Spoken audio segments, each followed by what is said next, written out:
Ever feel like your brain is a leaky bucket? You spend 3 days trying to memorize a single formula, while students in Japan are mastering over 100 complex kanji characters in a single afternoon. It's not that they have some superhuman genes, it's because they've stopped using rote memorization and started using a visual, logic, and emotional system. Today, I'm going to show you how to rewrite your brain's processing power so you can stop pretending to study and start actually owning the information. Method 1. Kanji Coding, Visual Recall. The biggest mistake we make is trying to memorize words, but your brain processes visuals 60,000 times faster than text. In Japan, children don't just learn to spell, they learn the story behind the image.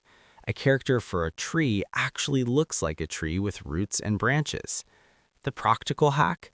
Stop writing long paragraphs. Start adding mini doodles or symbols next to your notes.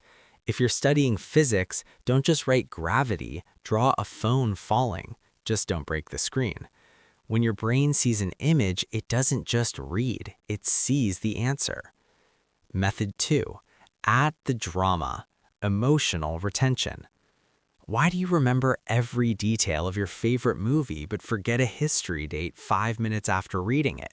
Because emotion equals retention. Japanese memory coaches teach students to add drama to boring facts. The practical hack? Make it weird. If you're learning that mitochondria is the powerhouse of the cell, don't just say it. Imagine it as an angry, tiny energy factory screaming at the other cells to get to work. The sillier the story, the more permanent the memory. Emotions leave a chemical trace in your brain that acts like a save button. Method 3. The interleaved mix-up. Most of us study math for 3 hours, then physics for 3 hours. This actually puts your brain in sleepy mode. Japanese students use interleaved practice. They switch topics constantly, math, then history, then back to math. The practical hack? Every time your brain has to switch gears, it triggers active recall. It feels harder at first, but it forces the memory to go deeper. Think of it like a workout for your brain. You wouldn't just train one finger for 3 hours, would you? Method 4. The wall technique, teaching as recall. In Japanese schools, you might see a student talking to a wall. They aren't crazy, they're using the Feynman technique. They explain a concept in their own words as if they are talking to a 5-year-old child.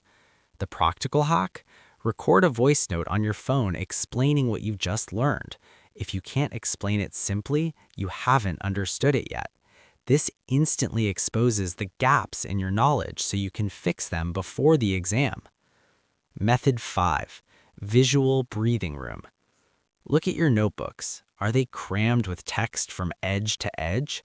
Japanese notebooks use massive white space. The practical hack? Leave intentional gaps around your notes. When there is breathing room on the page, your brain can automatically organize and recall the information better.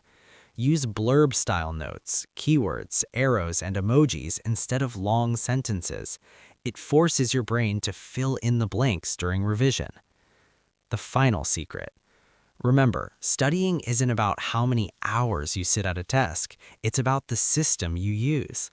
Research shows that studying for 8 hours straight is actually less effective than 2 hours of focused power bursts because your brain eventually goes into defense mode and stops absorbing info. Your 24-hour challenge. Pick one boring thing you need to learn today. Give it a visual doodle, a weird emotional story, and then try to explain it to a friend or your wall. Stop treating study like a chore and start treating it like a puzzle. You're not slow, you just needed a better map.